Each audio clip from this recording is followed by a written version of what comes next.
Hey everybody, what's going on? It's Sean here bringing you another how-to video. Today we're going to be installing a set of CNC cut Delrin door bushings on a 2016 and newer Mazda MX-5 Miata.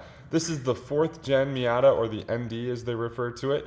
But honestly, this video may apply to the NA, NB, and NC models as well. You can always upgrade your factory rubber door bushings to a harder type. This Delrin material is very structurally rigid and is going to provide a lot better support in the doors. In a convertible car especially, the door bushings actually play a big role in the rigidity of the chassis. So that's the idea here. For less than 30-40 bucks, you can upgrade and essentially make your chassis stronger. So let's take a look at what we need today.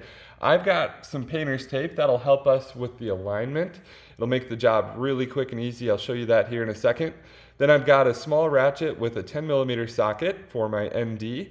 And then of course I've got the two Delrin door bushings. I'll take a peek at these here, let you see. You can see kind of the CNC cut lines. They seem to be of high quality. They're pretty generic. I ended up getting these on eBay, honestly. They do have some fancier brands out there, Craven Speed, Flying Miata, MX-5 things, etc. You can certainly decide if you want to invest in a higher quality set. These seem to do the trick from everything I've read, so we'll give them a try. So let's go take a peek at the car here quick. And you can see on my 2020 MX-5 RF Grand Touring, I've already got the tape lined up here for the driver's side. And basically what I've done is tried to get right on the bottom and the top of the factory rubber door bushing. You can see how flexible this is though. And think about that. That's what's keeping your door. Of course the latch keeps it closed, but this is what actually gives the door its structure and keeps it in place. So this should prevent some of that flex in hard cornering situations, and also might even remove some squeaks and whatnot too. So the reason we've got the tape though is that this is adjustable, and so you can adjust vertically that door bushing to get the fit perfectly. So what I'm going to do first is just tape off where the factory door bushing is. Then I'm going to remove the two 10mm bolts inside, take that bushing out, and then I'm going to install one of my aftermarket ones, and I'm just going to basically get those factory bolts screwed in just tight enough that it'll hold the door bushing in place, but that it's still going to let it have a little give, or let it move a little, and I'm going to slowly close the door.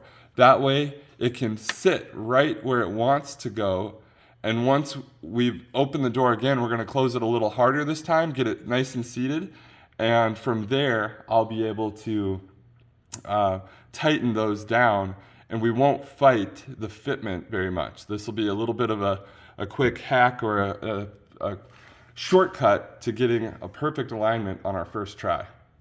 Okay, I've got the factory rubber bushings removed. I'm going to clean this area up, and then I'll get the new ones installed. Okay, I've got the Delrin door bushings lined up and installed here. One thing to note again is that they can adjust vertically. So I've got it lined up with the tape, and basically these are just hardly snug enough to keep it from not sliding down on its own. So now what I'm going to do is slowly close the door like this, just enough to let it seat. Now I'm going to open it again. You can see they did move a little bit there. That's okay. And now I'm going to close it much harder to get them to seat right where they want to, and then I'll tighten them down in that location.